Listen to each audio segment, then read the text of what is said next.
We're going to get to the final portion of our workshop. I know that Dr. Smith and Carol talked a little bit about dental issues as regards the Gerson therapy before. And one of the things that you may have noticed, although they didn't come right out and say that, is that they don't seem to have the greatest respect for the vast majority in the dental business because of a lot of things that they have done that have been very harmful to people. With the best of intentions, many of them, but inadvertently through just bad knowledge that's been passed on for a long time.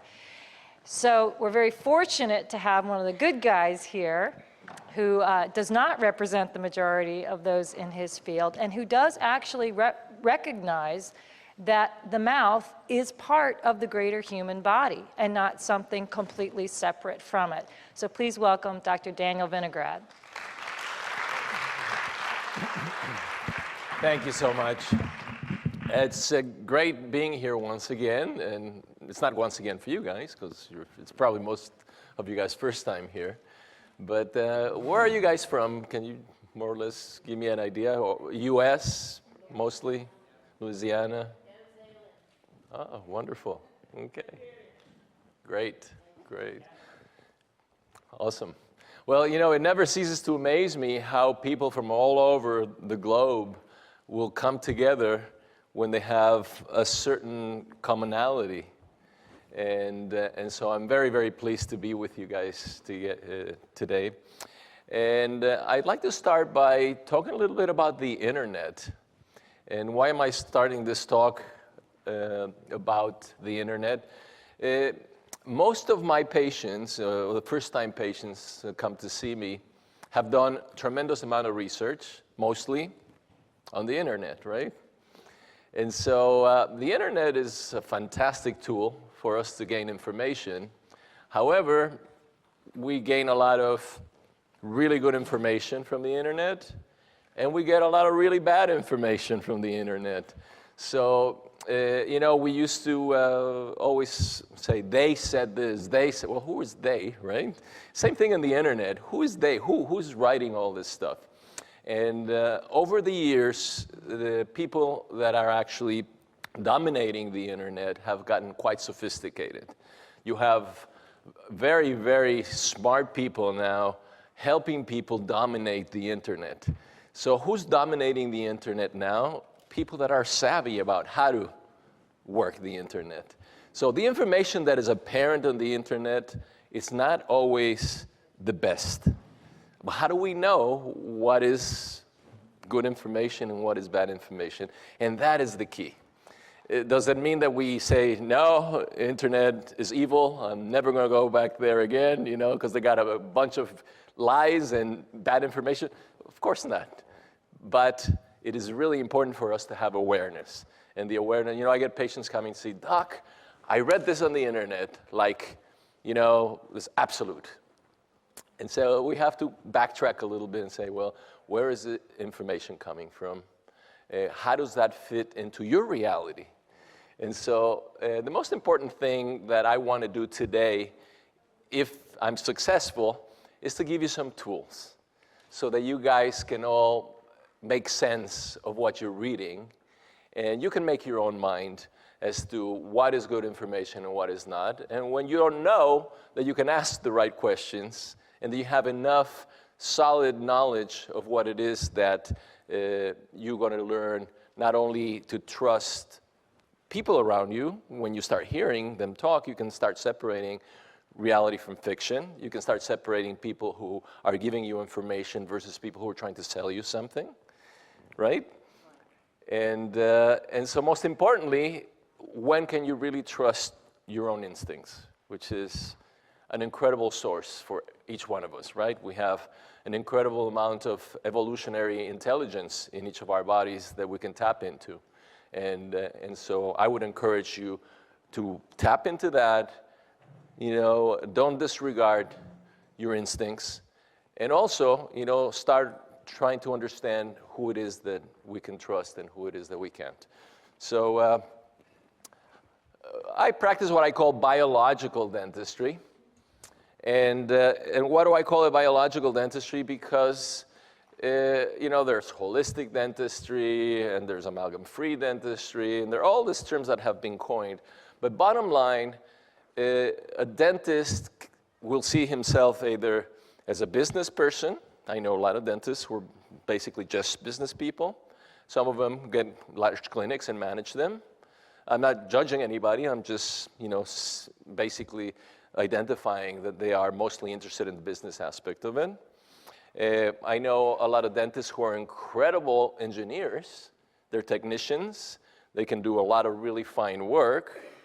There are other dentists who are incredibly caring human beings.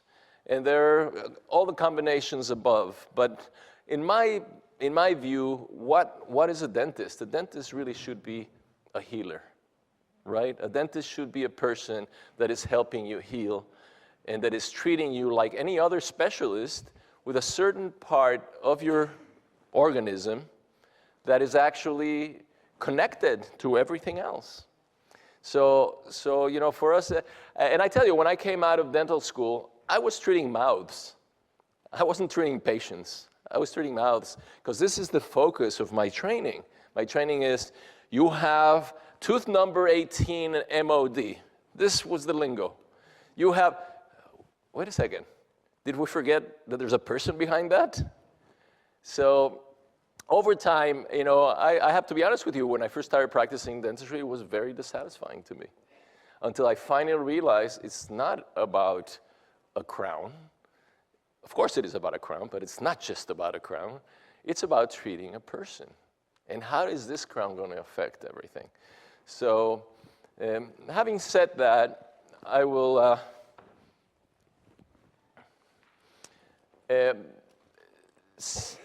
talk a little bit about what is happening with dentistry as a whole. So from its inception, dentistry has been looking at the repair business of the mouths. So how do we repair a mouth, right? How do we actually take care of a broken tooth? And that was a big challenge because the materials were really not great. And so the biggest challenge was, how do we get something that's strong enough? I mean, can you imagine the forces that we put on a mouth? Masticational forces, that's tremendous. You know, and if you ever had a high spot in your mouth and between your upper and your lower teeth, you know that can get sore in a hurry because you're putting an incredible amount of pressure in a very, very, very small area. You have a lot of muscles, you have a lot of functional apparatuses that are working towards really grinding the food down. So it's very challenging to actually get a material that is going to withstand for many years the masticational forces. So a lot of the people were really talking about materials that are strong, that resist friction, that resist compression. So this was, I had a very good friend who was the head of dental materials at UCLA, University of California, Los Angeles. And I would always hear him talking about, you know, all the research has been done about the elasticity of this material, about how this material compares to the expansion and contraction of the tooth, et cetera, et cetera. And, you know, there was really no regard at all to the physiological effects of what we were putting in people's mouths. I understand where they're coming from. You know, they had this huge challenge from an engineering point of view, and they're just putting all their energy and their focus into it. Unfortunately, again, we were forgetting we are talking about human beings. Case in point, you know, dental amalgams that are 50% mercury. I will talk about that a little bit more. You know, they were actually trying to see how they could actually take a child's tooth and treat it so they can maintain the tooth after the nerve has been infected. The solution? Formaldehyde. It's called formocresol, highly cancerogenic, still being used today, but it actually mummifies the nerve and the problems go away. Obviously, we're creating a huge amount of new problems when we start using a lot of this. Root canal sealers were among the most toxic materials as well. And we fail to see that, the connection between the mouth and the rest of the body is really affected by a lot of the materials that we use. And also by the bacteria that we have in our mouths. A great deal of information today about how bacteria in the mouth affects the rest of the body. And I will talk about that as well. I will start with mercury amalgams because this is something that I think has been out on the media quite a bit, and it's really affected a great number of us, right? Has anybody here had amalgams placed in their mouth before? Right? So just look around you, just about everybody. And why were those amalgams placed? Again, amalgam is a wonderful material if you're just looking at a robot, where you're actually going to put something in that works physically. In 1833, there were a couple of French guys that came over to the US and brought amalgam the first time. And then in 1844, the amalgam was just widely used. In New York, it was used as the restoration of choice. There was a great group of brilliant people, the American Society of Dental Surgeons, that came out, and we're talking about 1844. We're not talking about 2010 or 2013. And they said, wait a minute, this amalgam is filled with mercury. It's 50% mercury. And so they actually were the most prestigious dental group in this era. And they actually said, if you want to belong to us, the most prestigious organization, you have to sign a contract that we will not use amalgam. Brilliant. Here are our first heroes, right? You could put a cape on them, right? And a big S here, or whatever you want to put, a big D. But unfortunately, in 1856, they were disbanded, and the American Dental Association was founded, and they were a little bit of an opposition group, which really was proactive in promoting dental amalgam. There was a large group within them that was the American Amalgamist Association that was really driving a lot of this amalgam proposal. You should know that mercury is one of the most toxic elements known to humans. And I think most of you know that. And when you think about 50% of the amalgam is mercury, it's mind-boggling. But people that are proponents of amalgam say, yeah, but the amalgam gets fixed. It gets set with the silver and so forth, and so it becomes inactive. I'm not sure I buy that. And even if I would buy that, I'm not sure I would put it in my mouth or anybody that I cared for, or any of you guys' mouths, just in case they're wrong. Here is from the Department of Health and Human Services. They are actually considering mercury to be the third most toxic material known to man. This is not me. This is not some kind of a health-oriented healer talking. This is the government of the United States. So in the 70s, yeah, I go back that far, in a little more. In the 70s, I started asking my colleagues, guys, this is 50% mercury. Are you concerned at all that you're putting this in people's mouths? And, most of them were good people, honestly, good people, well-intended people.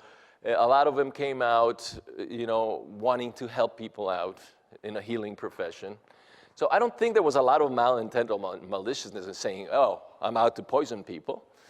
But a lot of them were just, the mindset was different, The mindset then was, anybody who's proposing that amalgam is toxic or shouldn't be used is a quack. And this is mostly what I got from them when I spoke with them. So you don't have to take my word for it. You don't have to take even the government's word for it. Just ask your dentist to read the labels on the packaging from the amalgam manufacturers. It scares you. If you read that, it really scares you. It talks about toxicity, how it can affect your nervous system, your liver, your kidneys. State of California, for those that you are from here, we have now a proposition where a dentist has to disclose to a patient, if they're going to use amalgams, that there could be birth defects, especially for women of childbearing age. And this is what I see in my office every day. And people say, but doc, I've had these amalgams in my mouth since I was 12. Yeah, I know. I know. And so some of the problems with the amalgams, when they're first placed in, the fresh amalgam, the fresh mercury, is very, very active. This is when I'm most concerned. There's a period that could be called a period of inactivity, relatively speaking. I think it's always a problem to have those things in your mouth. And then as the amalgams start getting older, the amalgams start oxidizing, the margins start opening up, and the amalgam has a tendency to swell up with time. Why does that happen? Just from a mechanical point of view, forget about the biocompatible point of view, they start actually cracking, creating cracks on the teeth. Again, I must do a few crowns a week from people that have had amalgams and have had cracks from the amalgam swelling. So even if you don't feel that this is a problem with your health on a biocompatible kind with a biocompatible kind of perspective, just from a physical perspective is not a good material. So I think those are incredibly toxic restorations. So if any of you still have amalgams, I would take a look at them, see what they look like, talk to your health practitioners about them, run some tests, see how toxic you are with heavy metals. Those are a lot of things that could influence your health. Now, this is what I find under the amalgams. That's very typical, very, very typical. You can see on this side what the amalgam has created. That's after the amalgam has been removed. It's actually interacted with the tooth in a significant way. And you can see on your right, you can see the crack line. Very, very clearly there. See between those two spaces? That's very typical, and we see that often. This is not a seldom case. This is something that we see all the time. So, after we've restored the teeth, obviously much cleaner, much healthier, and obviously the opportunities for those teeth to be lost due to cracks diminishes tremendously. So a lot of people that come to the office ask me, well, doc, okay, I get it. I really shouldn't have the amalgams in my mouth, but what do I do? How do I take them out? And I often talk to them about how would you take any toxic material out of a building?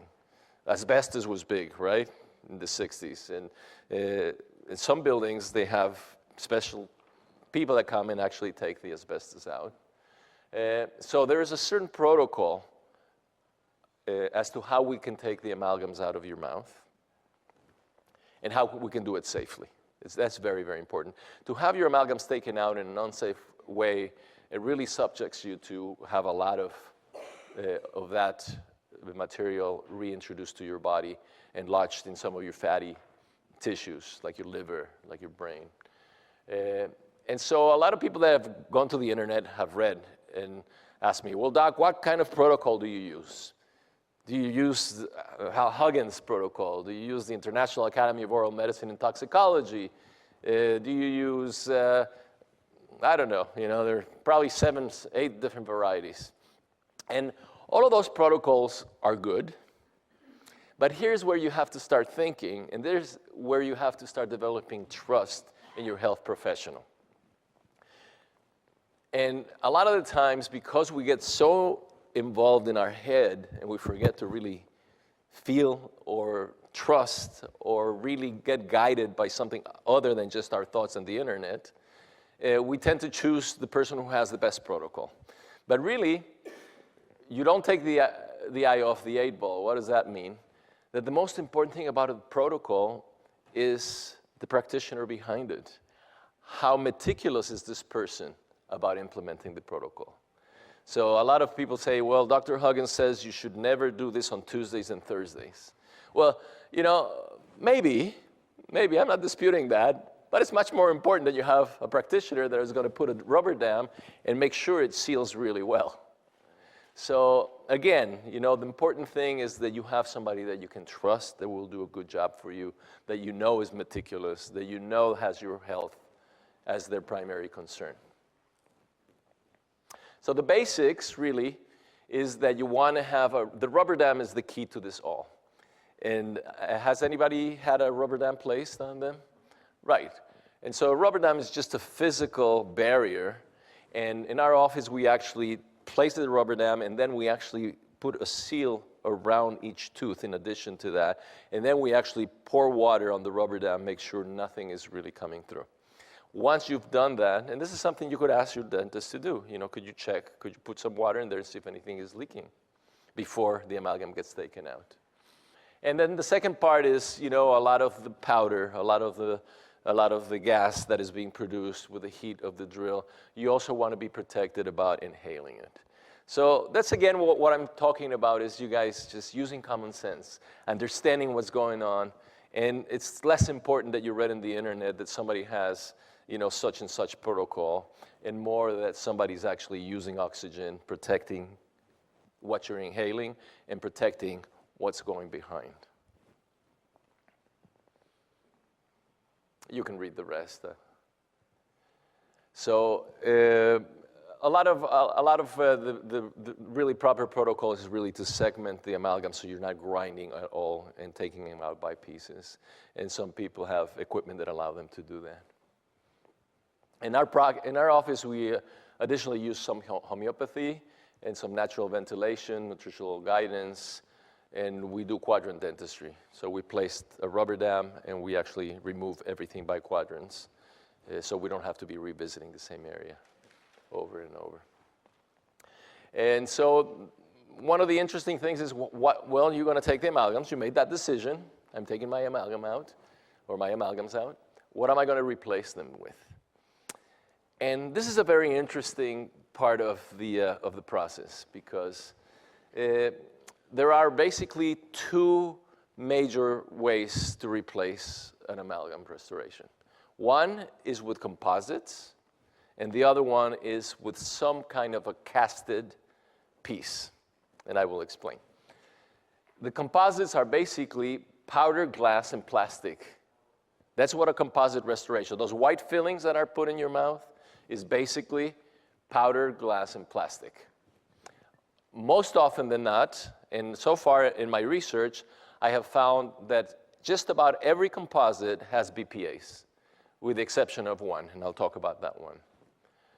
And then the other possibility is the only one brand that does not have BPAs is a mix of a composite with what we call a glass ionomer cement. Glass ionomer cement is a very, very good material. The only problem with that material is that it has fluoride. Now, here I'm being honest with you.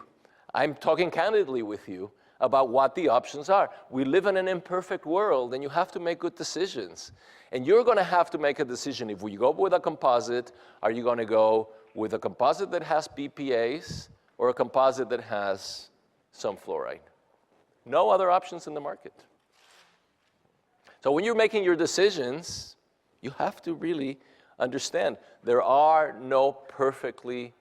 there's not a perfect world. There are no perfect solutions when you're using a composite. And as much as I am totally against the use of fluoride, there's no fluoride in my office.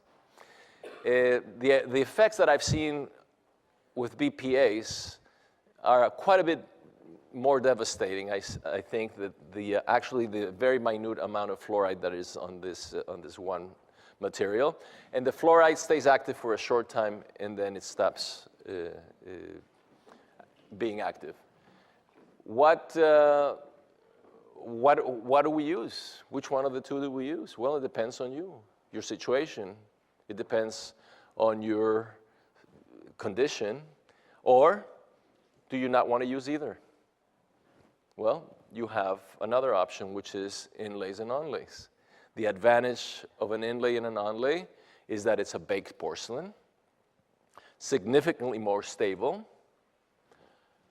no BPAs, no fluoride. Big problem with that.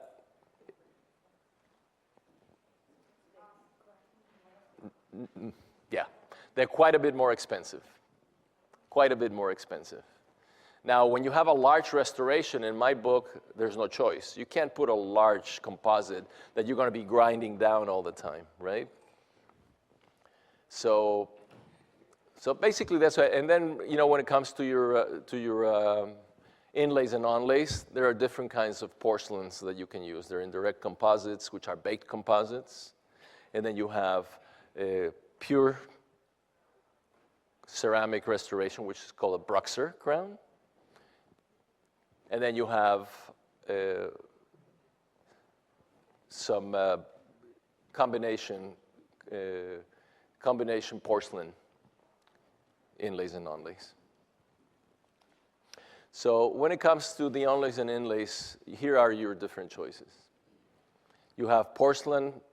This is for inlays and onlays as well as for crowns, when you have to have a crown in your mouth. You can have porcelain fused to metal. And the different metals that you have is non-precious, and you can see what the non-precious contains, which is something that I would definitely not recommend. Precious, which people think it's all gold, and it's really great, but it also has some additional metals mixed into it. Gold by itself is a bit too soft. And semi-precious. Today, I hardly ever use metal in the mouth. I would say that would be a very rare case when I would be forced to use a metal. And in that case, I probably would use just a pure titanium. But most of the time, we don't need to do them. We have bilayer type of restorations, which either are aluminum oxide or zirconia oxide with veneer porcelain on top. Or we have pure zirconia Bruxer crowns, which are just pure zirconia crowns, which is really the advent of dentistry. This is the newest type of crown.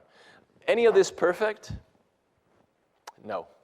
And this is where I'm asking you guys to really understand what's going on so that you can make good choices. And I would say if I have to use something in my mouth, I would definitely use either an inlay or onlay or crown made of pure zirconia. That's probably the cleanest material that you can find at this point. So because patients are now demanding different materials, better materials, more biocompatible materials, dentists are responding. You know, people respond to demand and supply. If people start demanding biocompatible materials will be coming through the pipeline. And so more and more dentists are abandoning the old guard. Okay. Any questions about this so far? Okay, we'll move on then. Yes?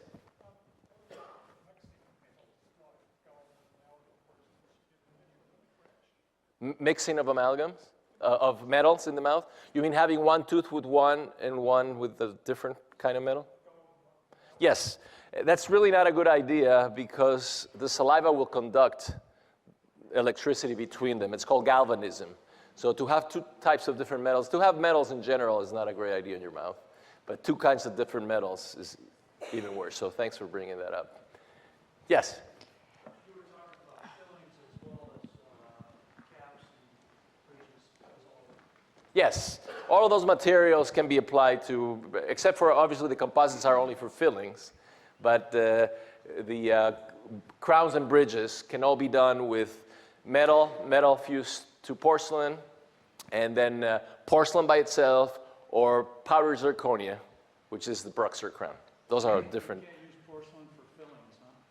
Yes, actually, when we remove the amalgam, you have a choice of either using composite or any filling can be replaced with a porcelain piece instead of composite. So that would be the optimal, but obviously you have to factor in the cost at some point. Dentists exposed to the mercury get some damage too? I'm sorry? Dentists exposed to mercury get damage? Yeah, mercury is exposed to the mercury. Do the dentists get Exposed damaged to the by their mercury. exposure to Yes, mercury? absolutely. Years, you know? The reason I'm standing here today is because about over 30 years ago, I felt really sick. And I was wondering, oh, God, I'm in my 30s, so this is what getting old must feel like. So, I felt really lousy. I said, okay, well, I accept. I'm getting older. And then I realized that I was incredibly mercury toxic. And so I have had a lot of memory problems, constant fatigue. So this is how I really got started into becoming a naturopath and getting interested. So yeah, especially dentists that continue to use amalgam are quite exposed. Not so much now as we used to be because, 35 years ago, we're not using gloves and masks and so forth. But even today, when we remove the amalgam, so we actually protect ourselves. How many years do you think a dentist get damaged with the mercury? How many years? Years takes for the mercury to damage a dentist. I'm telling this because my daughter is a dentist. Yes. I don't know if she's doing the same thing like you or the other thing, but Yeah, well, whatever she's doing, whether she's placing the amalgams or not, she probably is removing them all the time, every day.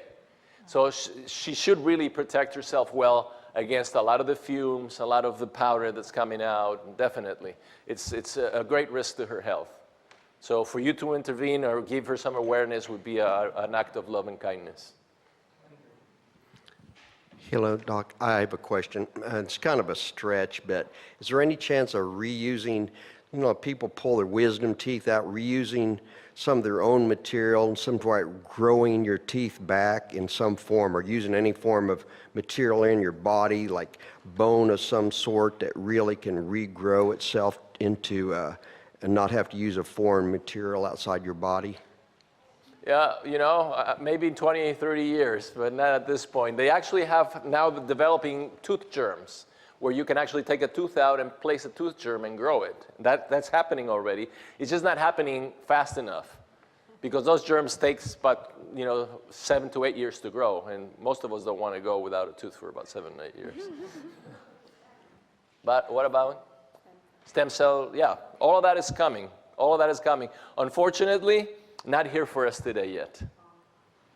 Do you refer any of your clients who have had their amalgams removed before and not that way to a certain naturopath or someone who can detox? Because I know I've had mine removed before and I still have some left, and my doctor never really thought they were problems, no matter how much I told him. Yes. And I would have pieces of it left in my mouth and he would suction it out. I would swallow some. I know. Right. And I know I'm feeling the effects of it every day, but is there a certain protocol? Yes. So your experience is not unique. This is the norm. This is what happens in dental offices all the time. Not all of them. Yeah. And so a lot of the stuff that has gone systemic, unfortunately, the mercury gets lodged in some of the fatty tissues. And so they're very, very hard to get rid of. So the first thing you should do is maybe consult with I do work with naturopaths in town, and they sometimes do some chelators or some testing and so forth. But the first thing for you to do is to test yourself for, and there are different ways of doing it. There's a rough estimate of how you can do it with hair analysis.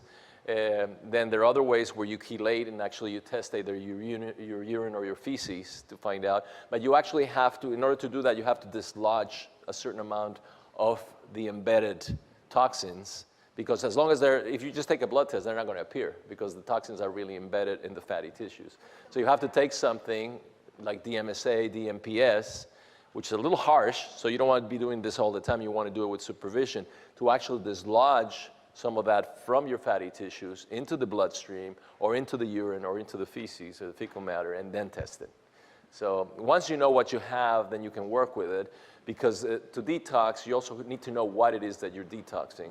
A lot of the really heavy metals, they're lower in the chart, are more difficult to get rid of unless you get rid of some of the lighter heavy metals. So there are protocols in which to do this. Okay, I'm going to continue then, and we're going to talk a little bit about oral disease and systemic disease.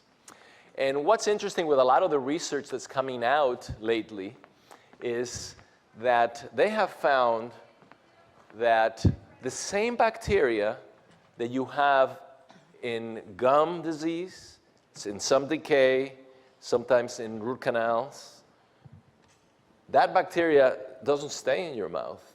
It actually has access to the bloodstream.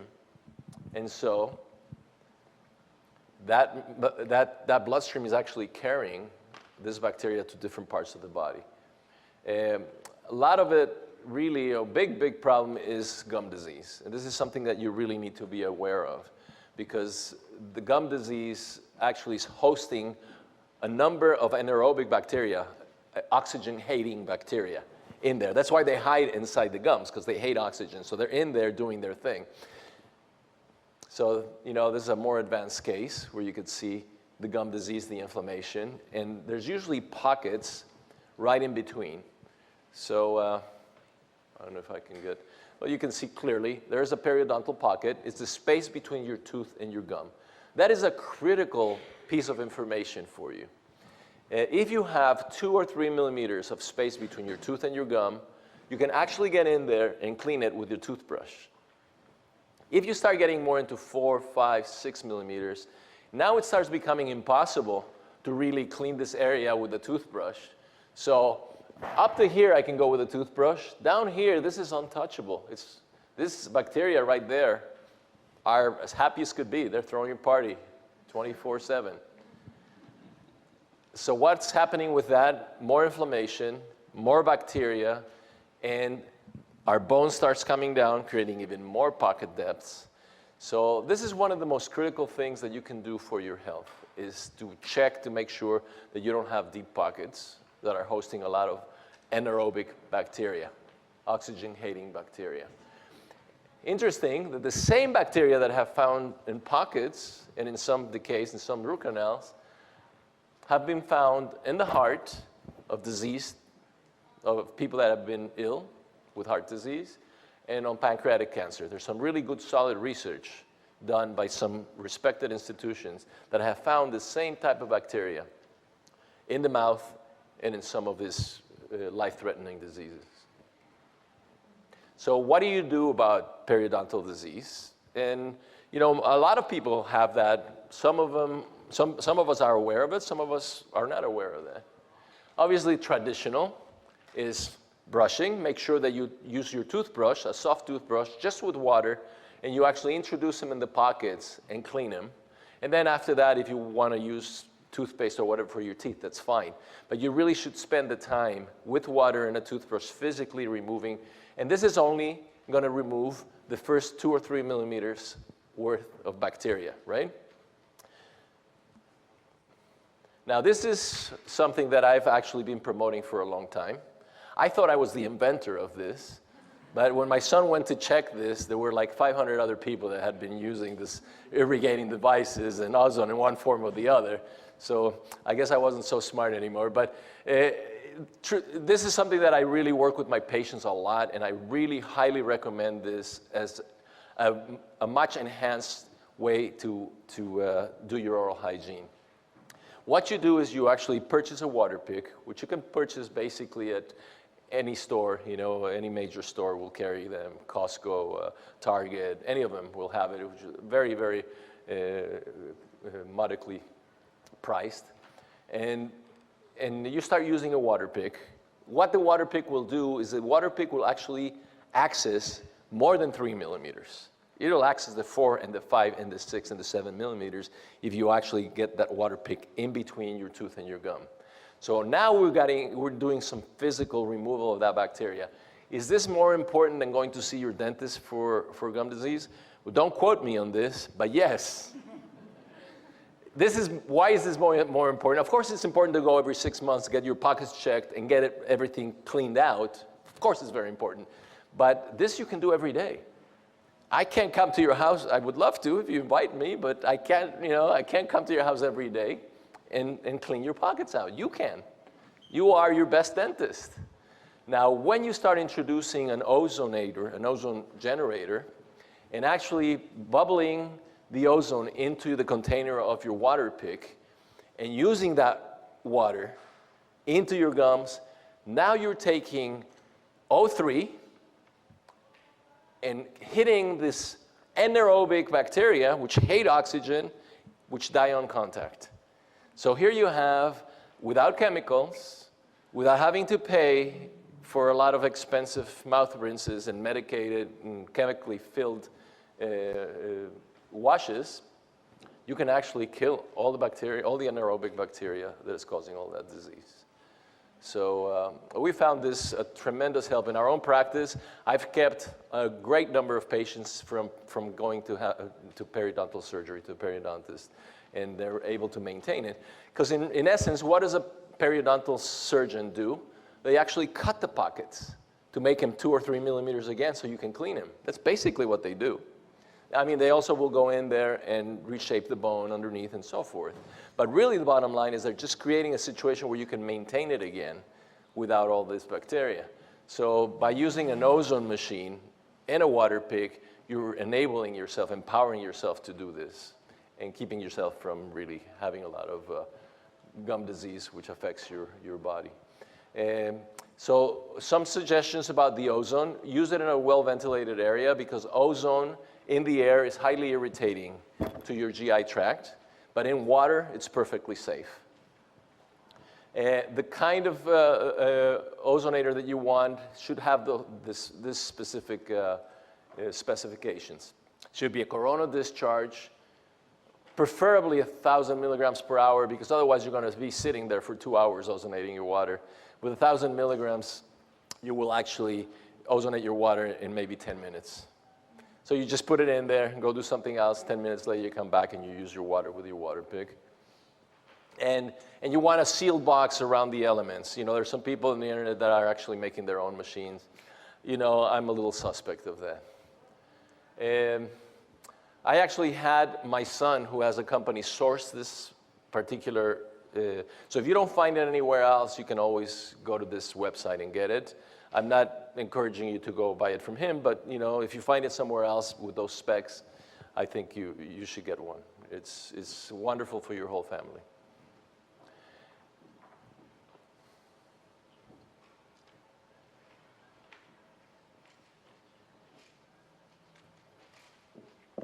Let you read that yourselves.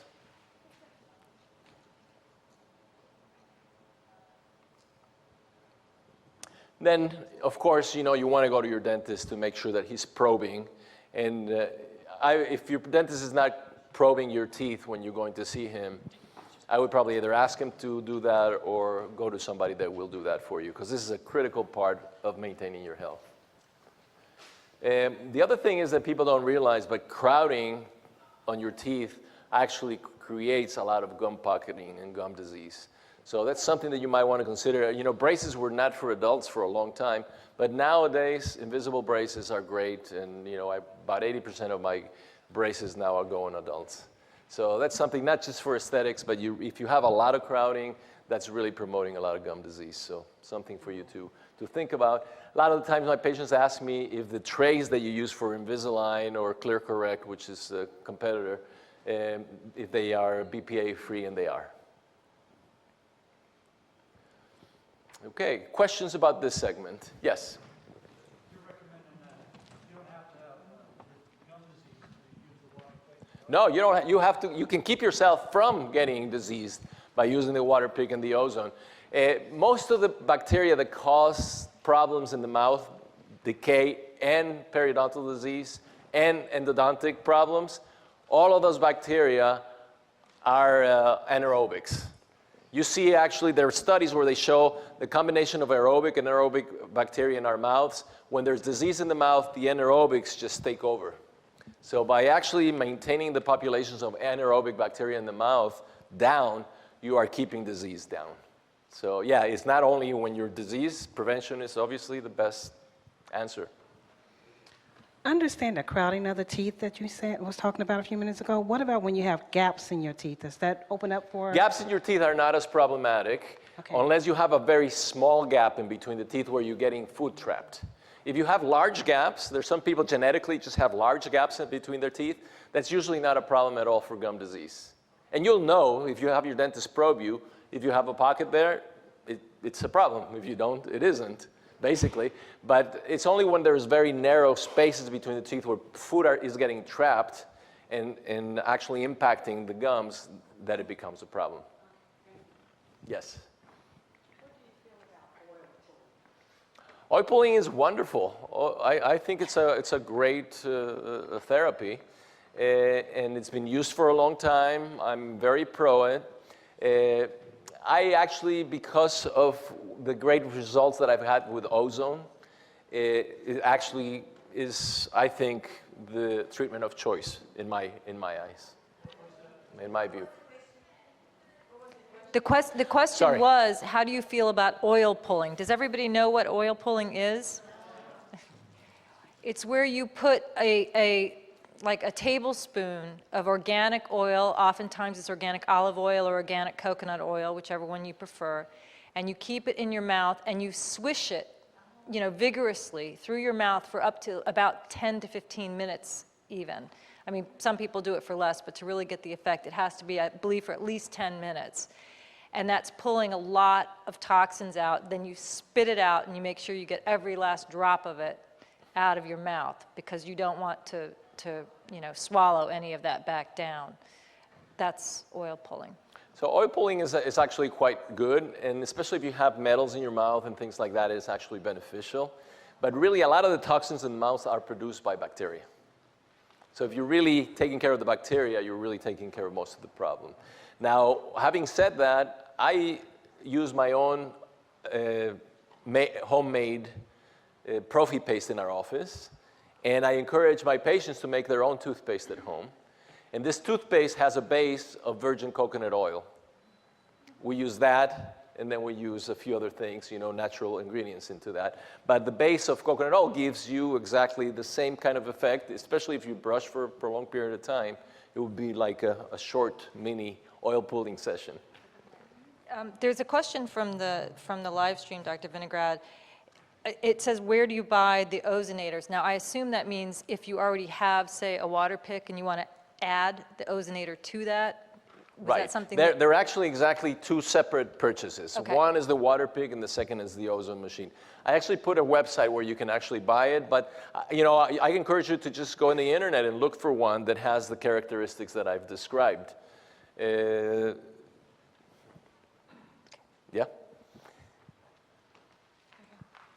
I was just wondering about hydrogen peroxide. You said oxygen? Not nearly as effective as the ozone. Ozone is O3. It's quite a bit more concentrated, and it actually kills bacteria on contact a lot more effectively. And you don't have to be purchasing hydrogen peroxide for the rest of your life. You just buy your machine once. I've had my ozone generator for about 25 years. How do you make your own toothpaste? You know what? I'd be happy. I actually give the recipe to all my patients when they come in and get their Profis. But I will actually, I have posted it in our blog. And You know what we're going to do when you get next week when we send you the link to the website to go to so that you can watch this for an entire month again. We're going to include the link to his slide presentation for you. And we might actually get his recipe to send you. I can actually make it available to you guys, and Great. it's also on my blog. If you go to drvinograd.com, I have it there, and actually wrote an article about toothpastes. And if you want to see what they're putting on your toothpaste, it's kind of like a Halloween story. It's kind of scary. Okay, so we're going to move on, and I'll take some more questions at the end as well. A root canal controversy. This is the biggie. This is the mother of all questions, at least in my practice. Doc, I actually just had a lady contact me from Toronto, and the doctor, she went to see a naturopathic doctor. She had 8 root canals, and they wanted to extract the 8 teeth. And so, you really have to start thinking. You have to really start using your head when you're going to make a decision like this. Are root canals a problem? Do we leave it? Do we treat it? Do we extract it, right? And what I was talking about before in the internet, getting a lot of information, and there are patients that come to me and says, Doc, I heard root canals are the greatest evil in this world. There's just nothing worse than a root canal. I want you to take my tooth out.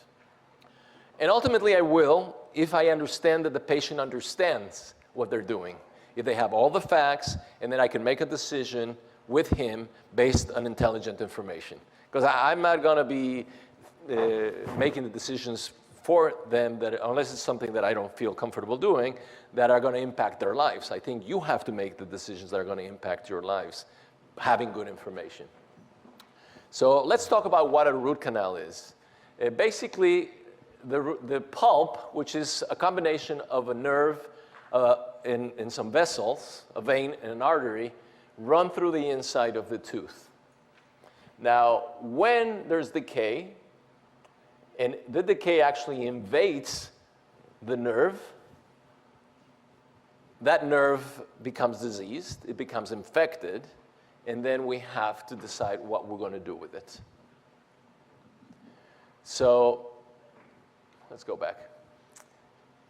So what do? In the past, people have gone in there, they create a little perforation on the top of the tooth, go in there, remove the pulp, the nerve, and it really is a very painless procedure. It sounds awful, but it's really a painless procedure, at least in our office. And then you actually enlarge the canals a little bit, clean them out, disinfect them, and then you fill them with material. Now, in a perfect world, if you could fill them and seal them, you would have a viable situation. What has given root canals such a bad name is that 99% of all root canals being done today are being filled by gutta percha, which is a rubber, with some sealant, like a paste that hardens, and a few other pieces of rubber. Some of them use heat to melt the rubber. Some of them just will actually condense it and push it to try to get some kind of a mass to fill that area. All of that has been terribly inappropriate and insufficient to really create a proper seal. First of all, the sealers that have been used are very toxic. And secondly, by both of these methods, you cannot really get a good seal where you don't have voids. Now, those little voids, mini voids that you get by doing a traditional root canal is what creates the problem, because when you have those little voids, they get invaded by bacteria, anaerobic bacteria again, that are, there's no way to get them. Once they get in there, how do you get them out, right? So that has been the problem in the past. People say, well, you have a dead tooth and a lot of other things. Well, not totally. It's a functional tooth. You still have blood supply from the outside. Do they get more brittle? Yes. Is that a perfect situation? No. But you have to understand, what is this, how is this going to impact your life? My advice to this lady from Toronto that called me, I said, you know, send me your x-rays, I'll look at them. I saw the x-rays. There was one particular tooth that I felt was not a really good candidate for a root canal. I said, why don't you extract this tooth, have the dentist put some kind of an organic material to maintain the bone quality, just in case you want to change your mind later and put something in there so that you don't lose all your bone. And then go for 3 months and get a feel for what it is to live without this tooth. Then multiply that times however many teeth they want to take out, 7 or 8 teeth, and see what the quality of your life is going to be. What is the quality of your life going to be with a removable denture? You know, our quality of life impacts our health too. So the decisions to go black or white sometimes are not the best decisions. We have to really see how immune compromised we are, what the situation is, what the quality of life is going to be post-decision, and so forth. So again, just have good information to make your decisions, yes? So options to replace extracted teeth. Let's say you decide to get rid of the tooth. You can, well, let's see if we decide to actually extract it. So we could do an implant, and there are a couple of different kinds of implants. There are implants made, mostly they are made of titanium. And recently, from Europe, some dentists have been importing a new technology in which they're doing zirconia implants. I don't do zirconia implants in my practice because I think they still have a lot of challenges. They're still, they're one piece. They're very large, they're very invasive. So I don't feel that they're just where we needed them to be yet. You can use a fixed bridge to replace the missing tooth. You can use a removable bridge or a Maryland bridge. Here is an implant. What is an implant? Basically a piece of titanium gets embedded on your bone and a crown gets placed. Is that perfect? No. Is that something that you have to think about twice before doing? Of course. But again, you know, they integrate well into the bone, but it is a metal in your bone. You know, there's no way around it.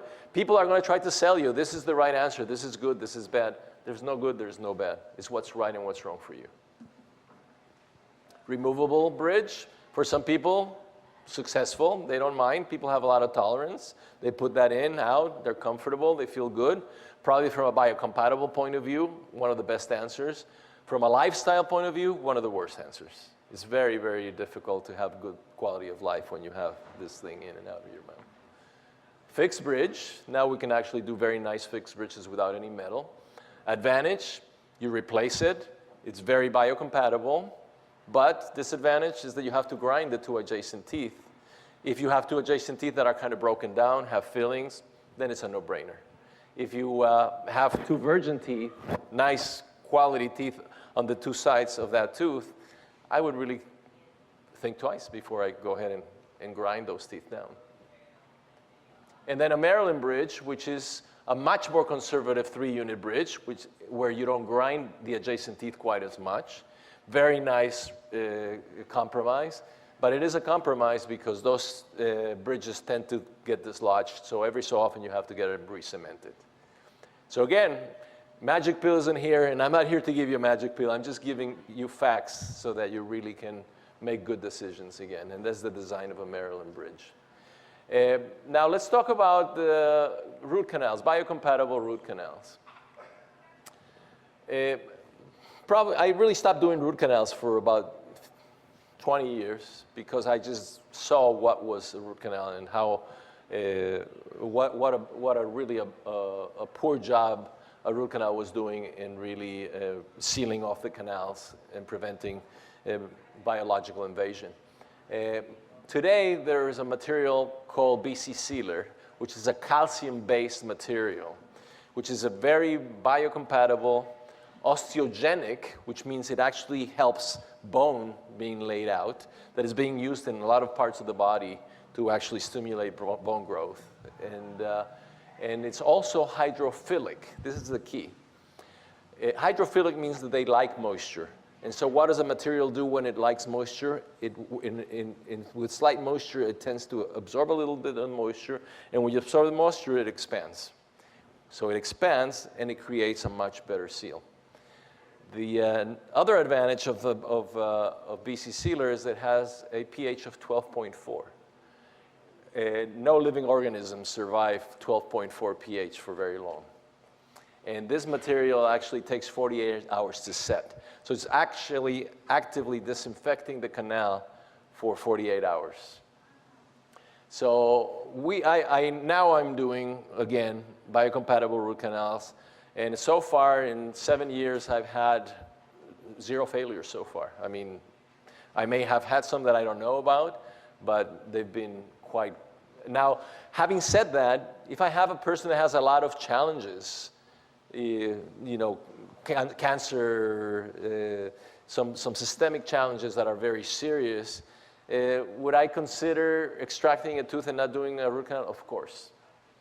I may want to do that for a patient that is immune compromised. If I have a very healthy patient that is not immune compromised, and this is a particularly important tooth, where having that tooth out is going to create a lot of challenges in your lifestyle, in your quality of life, I would not hesitate to do a biocompatible root canal, my opinion. So again, you're going to hear a lot of pros and cons, and you still may disagree strongly with me, but at least now you have some idea of what's available and what the problems are with root canals. Okay, and again, you know, it's your responsibility to take your health into your own hands. And I know I don't have to tell you this, just you guys are here. right? This is the wrong group to be preaching that to, absolutely. You guys are the exception. You're the cream of the crop. You are aware.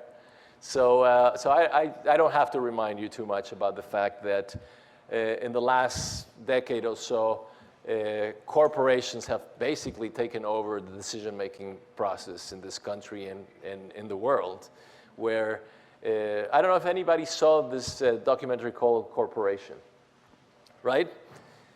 Corporations, their only requirement is to make profits for their shareholders.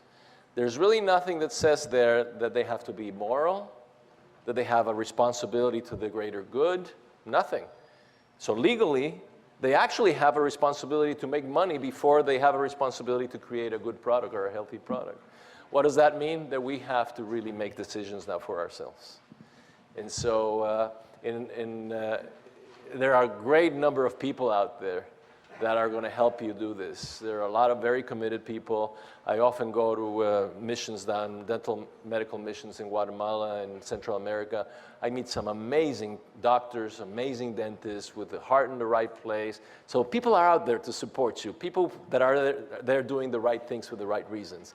Your job is to find them and to make them part of your network. And again, this is my personal website. You can get a lot of information there. Personal website about not just dentistry, but how I grow my own fish and my own vegetables and how I make my own toothpaste. A little bit more of a personal website. Actually, my son built that website for me. I told him that's a great memorial. I can die now and leave something behind.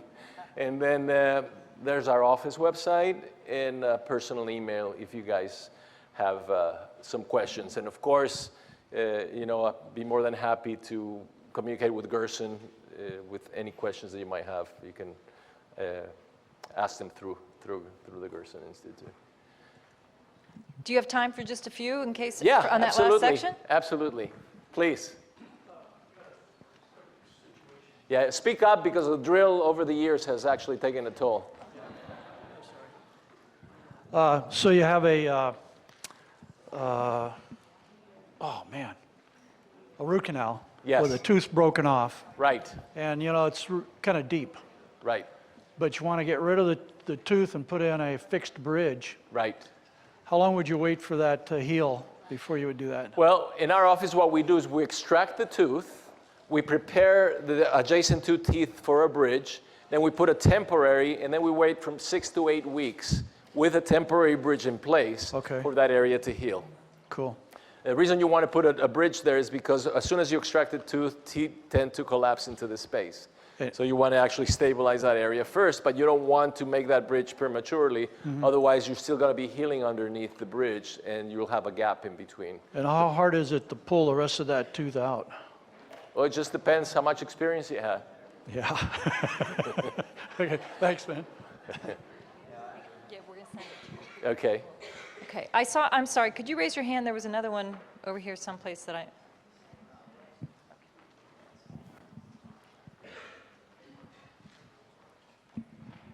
Gold inlay, what are the complications with that? Gold has been a material that's been used over many, many, many years. It's a good material. It's more biocompatible than many other things. But you have to realize that gold is not pure gold. If you use pure gold in your mouth, it would be wonderful from a biocompatible point of view. But pure gold is too soft. So the gold has to be mixed with copper, with tin, with a few other things. So it's still a good option. I would say that today Bruxer inlay would be more biocompatible, a better solution altogether. Does it mix well with everything? The Bruxer? Yes, because it's basically not a true metal. It's just a porcelain piece. So yeah, it would. can you just repeat what he said? He was asking if... Would it mix well with gold? Right. Or other metals in the mouth, right? Yes. I have a dentist, like what you mentioned at the beginning, that he's just a business, big money maker. But I'm looking for a dentist that is more economical so that this can get done. Does your website mention resources in different cities in this country? It doesn't, and I really don't know enough good dentists everywhere to recommend them. I know a few, so you can always email me and I'll see if I can help you out with that. But most importantly, ask questions, see how people are doing, look into people's hearts, see why they're doing what they're doing, and then take responsibility. Take this information and make sure that the dentist is applying a lot of these basic concepts in the way they're taking care of you. Do you recommend that people go to the IAOMT as a starting point? It's not a bad place. Most of these places where they list dentists, all you need is to pay dues and become part of their group. So unless you've done something really wrong, they kick you out. So it's not a bad place. It'll kind of weed a lot of dentists out. Right. And at least the dentists that have this kind of vision and are trying to work within the parameters. But that does not guarantee that you're going to get somebody that is actually truly biocompatible. But you could start with a list from that in your area and then go from there. Absolutely, and then you can go interview the dentist, but I would still interview the Right. dentist. Regarding the BCC sealer, or is it just BC sealer? BC sealer. It's BCC? BC. Oh, just two, okay. Is BC for biocompatible. It's actually not biocompatible. It's bioceramic, but okay. you can remember by BC Okay, well, I have a biocompatible. quick question about that. That's for root canal, but is that something, since it's new and it's not as harmful as others, is that something that they can use on children's sealants because they're putting sealants on young kids to keep it from getting cavities on their molars? No. This is strictly for a root canal. This is really not strong enough to withstand masticational forces. So you use it inside the canal, and it's very good at sealing the canal, but it's not something that you could use instead of sealants. Is there one that's better than another I can ask for? Yeah, again, when it comes to sealants, if they're not placed properly, sometimes sealants are worse than no sealants at all. I've seen often sealants coming undone and a lot of decay getting in between the sealant and the tooth. So you have to make sure that they're placed properly, number one. And number two, all sealants are basically composite resins. So you have to go back to what we talked about. Which composite resin do you want to put in there? The one that has the BPAs or the one that has the small amounts of fluoride? She promises this will be really fast. Actually, to you or any other professional who can answer, I just wanted to know with the ozone machine, Yes. can it be used for other purposes other than just the importance of, yes? Yes. Yeah, an ozone machine can use for multiple purposes. People use them to disinfect rooms, to their cars and whatever. I don't recommend that you use it for any purposes in which the ozone goes into the air because it tends to create a lot of irritation on your respiratory tract. But once you place it in the water, you could actually use it for multiple things. Any place where you can actually use that to kill anaerobic bacteria, you could use it for. You could actually irrigate a wound with that. If you already have a root canal with a toxic sealant, can you have it redone using the biocompatible, the same tooth? Excellent question. We end up in our office doing a lot of retreatments, but really the key is often when you have had a root canal, often dentists will place a metal post in the canal to rebuild the tooth and then put a crown on it. We don't use metal posts, and a lot of dentists have given up metal posts because they found the metal posts actually end up cracking the roots and creating a bigger problem. So if you do have a metal post in a root, usually that tooth is unretreatable. If you don't have a metal post, depending on what they used, materials they used, it can be retreated. I find of the people that come to get retreated, about 65% of those teeth can be retreated, the other 35% are not. And be happy if you want to send an x-ray of your tooth, I can give you some feedback on that. Well, we can't keep him here any longer. And he talked a lot about options, and I think probably you're all thinking two options. One, you're going to stick him in your pocket and take him home with you. And the second one is all you people from out of town are going to move to San Diego so Dr. Vinograd can be your dentist. Thank you so much, Dr. Vinograd. This was just terrific. Thank you. I appreciate your time being here, and I commend you all. Thank you to the Gerson Institute. They're a magnificent institution. And he is Dr. Smith's dentist, so you know she is incredibly picky. So. Thank you very much. Thank you so much. Oh, this is great. Can you help him disconnect over here? Hold on, yeah. Yep. You're not allowed to leave without turning in your evaluation.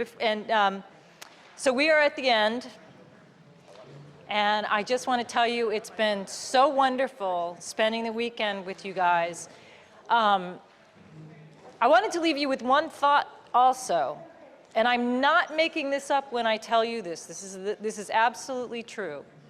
Right now, mental health professionals are actually treating people for a condition that they have created called orthorexia. Orthorexia, by definition, is someone with orthorexia is an individual with an unhealthy obsession with clean, organic, and healthy food. And they are actually prescribing psychotropic drugs to treat this condition. Again, I am not making this up. After you leave here this weekend, you may have contracted this problem with your mental health. But I just want to let you know that I would be thrilled to sit in the loony bin with every one of you, and we will all toast each other with a healthy glass of carrot juice.